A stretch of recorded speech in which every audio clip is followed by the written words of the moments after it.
Bienvenue.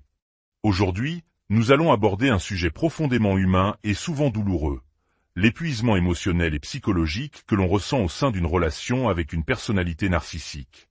Si vous écoutez ceci, c'est peut-être que vous cherchez des réponses, de la validation, ou simplement à vous sentir moins seul. Avant de commencer notre exploration, si vous pensez que ce message peut éclairer ou aider quelqu'un autour de vous, n'hésitez pas à le partager.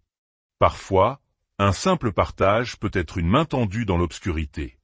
Le défi le plus ardu, lorsqu'on est engagé dans une relation narcissique, n'est pas seulement de supporter le comportement de l'autre.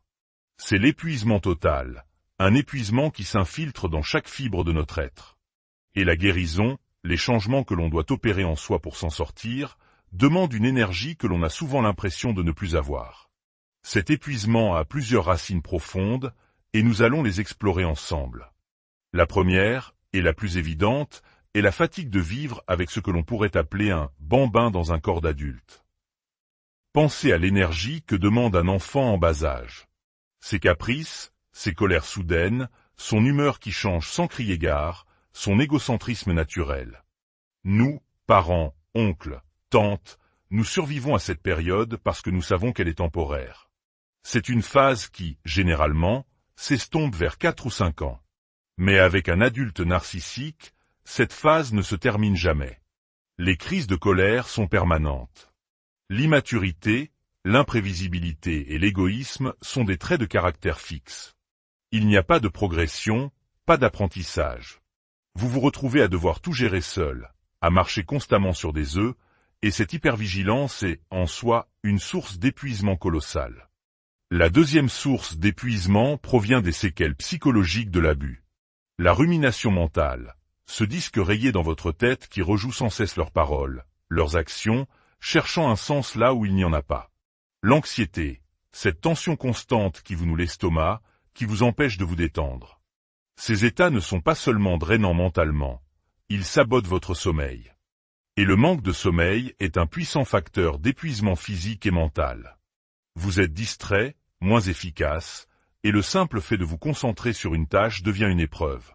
Le fameux gaslighting, cette manipulation perverse qui vous fait douter de votre propre mémoire, de votre perception, de votre santé mentale, est une véritable torture psychologique. Être constamment sur le qui-vive use votre système nerveux jusqu'à la corde. C'est une usure lente et invisible, mais terriblement réelle. La troisième cause, plus subtile, est l'épuisement de ne pas être soi-même. Une relation narcissique nous force à renoncer à notre authenticité. Nous ne pouvons pas exprimer notre vérité, nos besoins, nos opinions, de peur de déclencher une crise. Notre vie devient une performance. Nous sourions quand nous avons envie de pleurer. Nous nous taisons alors que notre intuition nous crie de parler. Nous présentons au monde une façade de normalité, un spectacle coûteux en énergie, simplement pour maintenir une paix précaire. Dans une culture comme la nôtre, qui valorise l'authenticité et l'expression de soi, vivre un tel décalage est une souffrance. C'est comme porter un masque en permanence. Au début, c'est juste inconfortable, mais à la longue, cela devient insupportablement lourd. On s'abandonne soi-même, et cet abandon est la forme la plus profonde de l'épuisement. Et enfin, la quatrième source, peut-être la plus complexe et la plus épuisante de toutes, la résistance à l'attraction de la relation. C'est le paradoxe au cœur de ce type de lien. On appelle cela la dissonance cognitive. C'est la tension insoutenable entre deux pensées contradictoires.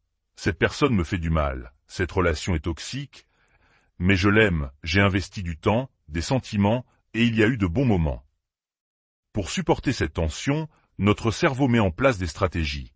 La justification, la rationalisation, et parfois, le déni pur et simple. Le plus difficile, ce sont ces montagnes russes émotionnelles. Des périodes de méchanceté, de dévalorisation, de négligence, suivies soudainement de moments de gentillesse, de charme, de tendresse. Ces « bons moments » sont comme des miettes de pain jetées à quelqu'un qui meurt de faim. Ils nous rappellent ce que la relation a été au tout début, ou ce que nous espérons désespérément qu'elle devienne. Et lorsque l'on commence enfin à voir clair, à comprendre le schéma, une nouvelle forme d'épuisement apparaît, celle de devoir résister à ces moments de lune de miel. Résister à leur charme soudain. Refuser un câlin sur le canapé, un déjeuner improvisé, une offre d'aide pour les courses. Cette résistance demande une force surhumaine.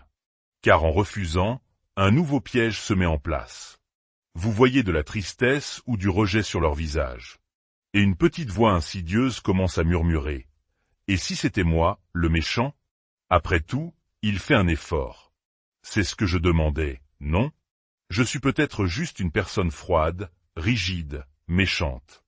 Peut-être que le narcissique, c'est moi. Cette auto-accusation est une stratégie de survie.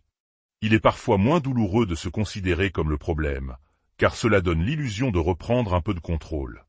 Mais vivre en pensant être une mauvaise personne est une autre forme d'épuisement, une prison identitaire. Alors, vous cédez. Vous acceptez le câlin, le déjeuner.